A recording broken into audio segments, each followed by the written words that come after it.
नमस्कार, स्वागत है आप सबका। आपके साथ मैं हूं मोनिका सिंह राणा। सबसे पहले इस वक्त की बड़ी खबर की बात करते हैं जो कि राजधानी से है। खनन घोटाले में कई आईएएस अधिकारियों के घर छापा पड़ा है। बी चंद्रकला के बाद कई और आईएएस अधिकारियों के घर पे छापे की खबर है। आईएएस भवनाथ सिंह, संध्या तिवारी, विवेक वार्ष्णेय छापे की इनके यहाँ खबर है। वहीं आईएएस भवनाथ सिंह, संध्या तिवारी, विवेक वार्ष्णेय के घर बताया जा रहा है कि छापेमारी हुई है। खनन घोटाले के मामले में सीबीआई के रडार पर कई नौकरशाह हैं और एक के बाद एक साथ कई ठिकानों पर ये छापेमारी की जा रही है।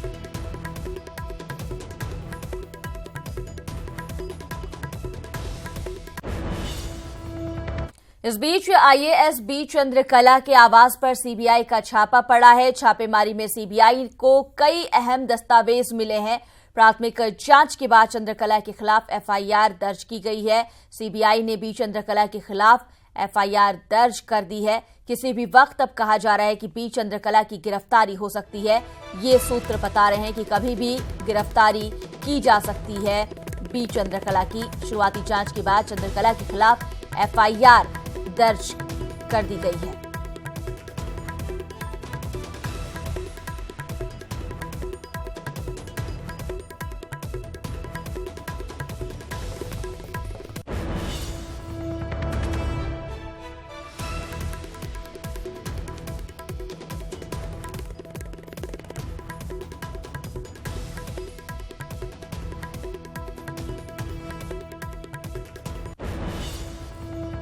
टीम छापेमारी करने के लिए पहुंची।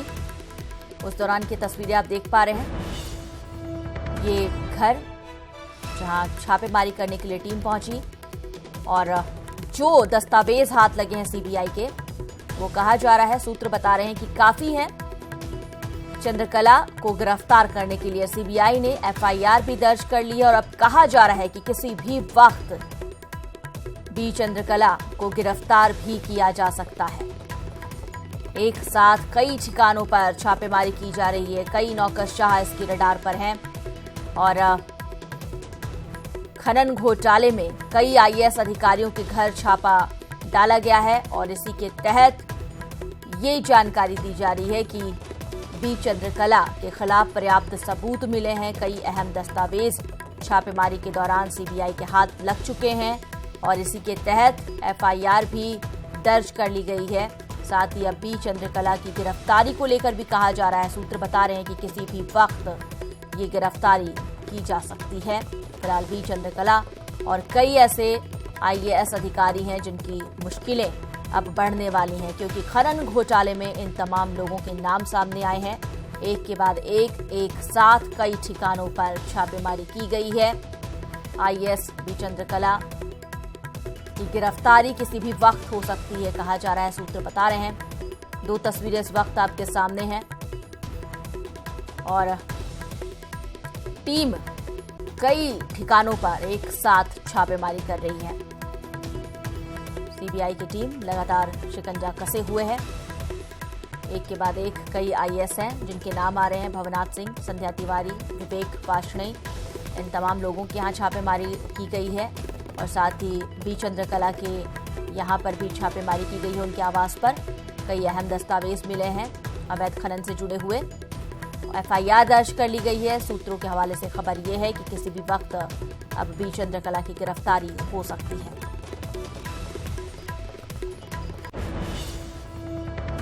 आईएएस बी चंद्रकला के आवास पर छापेमारी करने के बाद सीबीआई टीम वापस लौट गई है। हालांकि सीबीआई के अधिकारियों ने मामले में कुछ भी बोलने से इनकार कर दिया। हमारे संवाददाता नरेंद्र यादव ने मौके का जायजा लिया। मौके पर वो मौजूद थे। आप देख सकते हैं कि आईएएस बी चंद्रकला के आवास पर पड़ रही सीबीआई रेड खत्म हो चुकी है। सीबीआई अफसर वहां से निकल चुके हैं जिनसे हम बात करने का प्रयास करना चाहेंगे कि सर क्या रहा है इस रेड में।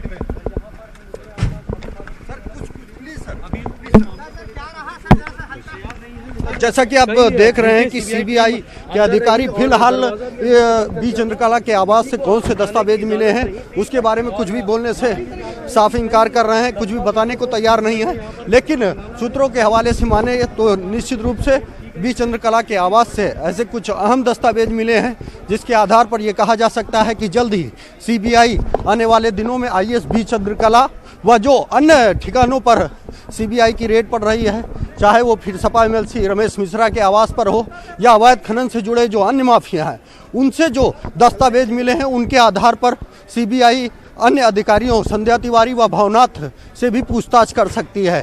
तो ऐसे में देखना यह होगा कि इस रेड के बाद अवैध खनन मामले में सीबीआई क्या खुलासा करती है और क्या तथ्य सामने आते हैं। कैमरामैन रवि गुप्ता के साथ राजीव प्रताप सिंह, न्यूज 18 लखनऊ।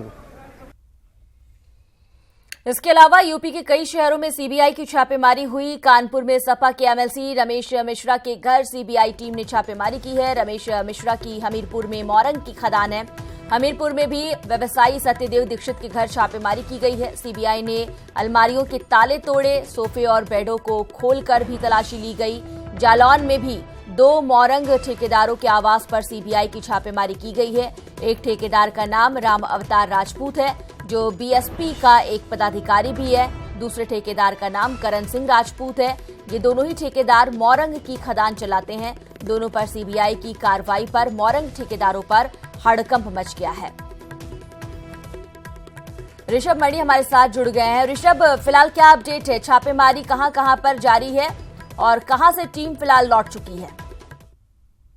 मुनकर देखिए, बी चंद्रकला के आवास से तमाम दस्तावेजों को कलेक्ट करके सीबीआई की टीम निकल चुकी है और जो भी सीबीआई के सोर्सेस हमें बता रहे हैं वो भवनाथ सिंह और संध्या तिवारी के घर भी सीबीआई रेड की चर्चा है। हालांकि विवेक वार्ष्णेय के घर पर सीबीआई रेड की जानकारी को सोर्सेस ने भी फिलहाल नकार दिया है कि विवेक वार्ष्णेय के घर कोई टीम नहीं गई है, लेकिन संध्या तिवारी और भवनाथ सिंह के घर सीबीआई के सर्च की चर्चा चल रही है। देर शाम तक ये जरूर साफ हो पाएगा कि किसके ठिकाने से क्या मिला है, लेकिन ये पूरी छापेमारी पिछली सरकार के दौरान अवैध खनन का जो एक सिंडिकेट चल रहा था, जिसमें पॉलिटिकल पार्टीज के नेता थे, प्रशासन के, खनन विभाग के बड़े अफसर थे, बालू मोरंग के बड़े ठेकेदार थे, जो पट्टा धारक थे, वो सब शामिल थे। तो इस पूरे सिंडिकेट पे ये छापेमारी चल रही है। जब ये छापेमारी पूरी हो जाएगी, क्योंकि कई शहरों में चल रही है, उसके बाद ही शायद सीबीआई की ओर से कोई ऑफिशियल वर्जन आएगा कि कहां छापेमारी हुई है। फिलहाल ये कहा जा रहा है कि जो सबूत मिले हैं, खास करके अगर बी चंद्रकला की बात की जाए तो उनके आवास पर छापेमारी के दौरान कई अहम दस्तावेज मिले हैं और सूत्र ये बता रहे हैं कि अब बी चंद्रकला की गिरफ्तारी कभी भी हो सकती है। मोनिका देखिए, अभी ये कहना जल्दबाजी होगी कि किसी भी वक्त उनकी गिरफ्तारी हो सकती है, क्योंकि सीबीआई देश की सर्वोच्च जांच एजेंसी है, जो सबूत जुटा लेती है, कई चीजों को क्रॉस चेक कर लेती है, वेरीफाई कर लेती है। गिरफ्तारी की शुरुआत उसके बाद ही होती है। हाँ, ये जरूर हो सकता है कि सारे सबूत कलेक्ट करने के बाद बी चंद्रकला से पूछताछ हो और पूछताछ में अगर वो संतोषजनक उत्तर नहीं दे पाती हैं, तब उनकी गिरफ्तारी का कोई सीन बन पाएगा। अभी फिलहाल ये कहना जल्दबाजी होगा कि किसी भी समय गिरफ्तारी हो सकती है। हाँ, उनसे पूछताछ जरूर होगी। ऋषभ, साथ ही इस छापेमारी ने एक साथ जो 12 ठिकानों में छापेमारी की जा रही है, हड़कंप मचा हुआ है और कई नौकरशाह हैं, कई सफेद पोश हैं जिनके नाम अब सामने आने वाले हैं। जी, बिल्कुल सही बात है। देखिए, ये पूरा सिंडिकेट है, इसमें कौन कौन जुड़ा हुआ है, किसकी कितनी भागीदारी है। सरकार की तरफ से ये पट्टे दिए जाते हैं और उस जो तय जमीन होती है, जो तय पट्टा होता है, उसको क्रॉस करके भी लगातार खनन होता रहा है। सरकार से लेके एनजीटी, सुप्रीम कोर्ट, सबने इसका संज्ञान लिया है और समय समय पे उत्तर प्रदेश सरकार को इसको लेके फटकार भी पड़ी है। जैसे ही योगी सरकार की रेजीम आई है उत्तर प्रदेश में, उसके बाद से खनन पर काफी सख्ती की गई है। मामला हाई कोर्ट में पहुंचा तो हाई कोर्ट के निर्देश पर ही सीबीआई ने एफआईआर दर्ज की थी, जिसके बाद ये छापेमारी चल रही है। पिछली सरकार में जो खनन मंत्री थे गायत्री प्रजापति, वो भी काफी चर्चित थे उस अवैध खनन को लेकर के। एक बार उनको पद से हटाया गया, उनको फिर से पद पे लाया गया। तो अभी तमाम पॉलिटिकल लोग जो हैं उनके नाम भी सामने आ सकते हैं। ये डिपेंड करेगा कि सीबीआई ने किस तरह के दस्तावेज जुटा लिए हैं, क्योंकि अभी तक ज्यादातर जो छापे पड़े हैं वो पट्टा धारक और ठेकेदार ही हैं। लेकिन सीबीआई यही जांच कर रही है कि क्या उनको जो पट्टा मिला था, उनको जो एक एरिया मिला था, क्या उन्होंने सिर्फ उतने एरिया में ही की है या उससे आगे जाकर की है, उनके पास जितना ठेका था उससे कितना आगे जाकर की है, और क्यों अगर ऐसा हो रहा था तो वहां के जिलाधिकारियों ने, वहां के खनन विभाग के अधिकारियों ने कार्रवाई नहीं की। इन्हीं चीजों की पुष्टि सीबीआई करने में लगा हुआ है।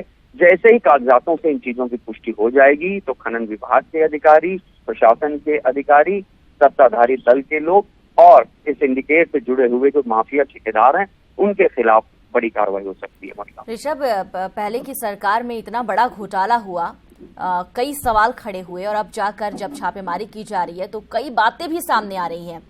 क्या कुछ इस पूरे मामले को लेकर, इस छापेमारी को लेकर प्रतिक्रिया आ रही है? देखिए, पिछली सरकार में इस बात की जरूर चर्चा होती रही है कि खनन एक बहुत बड़ा डिपार्टमेंट बन गया था, अवैध खनन एक बहुत बड़ी इंडस्ट्री बन गई थी, एक सिंडिकेट बन गया था जिसके मार्फत तमाम लोगों ने अवैध धन अर्जित किया। जब योगी सरकार आई है तब उन्होंने इसके ऊपर कार्रवाई की है, काफी सख्ती की है, जो भी नीलामी कर दी हो गई है वो ऑनलाइन कर दी गई है और अवैध जो सरकारी खनन है, जो वैध खनन है, उसका पैसा उनको कहाँ कहाँ सरकार को सेस देना है, ये भी तमाम चीजें तय की गई हैं।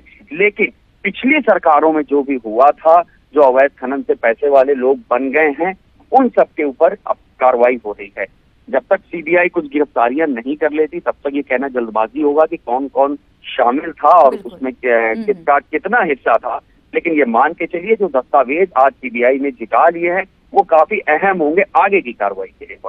तो ऋषभ, क्या ऐसे में मानकर चला जाए कि अभी छापेमारी और जगहों पर भी पड़ सकती है? जी हाँ मोनिका, छापेमारी चल रही है। लखनऊ में भी जैसे पहले एक ठिकाने की जानकारी थी, लेकिन अभी तो मेरे सोर्सेज बता रहे हैं 2 ठिकाने और हो गए हैं। नोएडा में कई ठिकानों पे चल रही है, हमीरपुर, जालौन, कानपुर और नई दिल्ली में चल रही है। जब ये सारे छापे खत्म हो जाएंगे, जब इन कागजातों का वेरिफिकेशन होगा, इनका मिलान कर लिया जाएगा, उसके बाद ही आरोपियों से पूछताछ या गिरफ्तारी की कोई कार्रवाई शुरू हो पाएगी। मोनिका, नजर बना रहे ऋषभ, आगे भी आपसे बात करेंगे। फिलहाल शुक्रिया इस तमाम जानकारी के लिए। तो एक साथ कई ठिकानों पर छापेमारी चल रही है। दिल्ली, यूपी में कुल 12 शहरों पर छापेमारी की गई है। लखनऊ, कानपुर, नोएडा, जालौन, हमीरपुर में छापेमारी हो रही है। आईएएस बी चंद्रकला के घर पर भी सीबीआई की टीम पहुंची थी छापेमारी करने के लिए और उसके बाद वहां से वापस भी लौट आई है और कहा जा रहा है कि कई अहम दस्तावेज भी हाथ लगे। हालांकि सीबीआई की ओर से कोई भी अधिकारी अभी इस पूरे मामले में कुछ भी कहने से इनकार कर रहा है। कोई भी आधिकारिक तौर पर कुछ भी कहने से बच रहा है।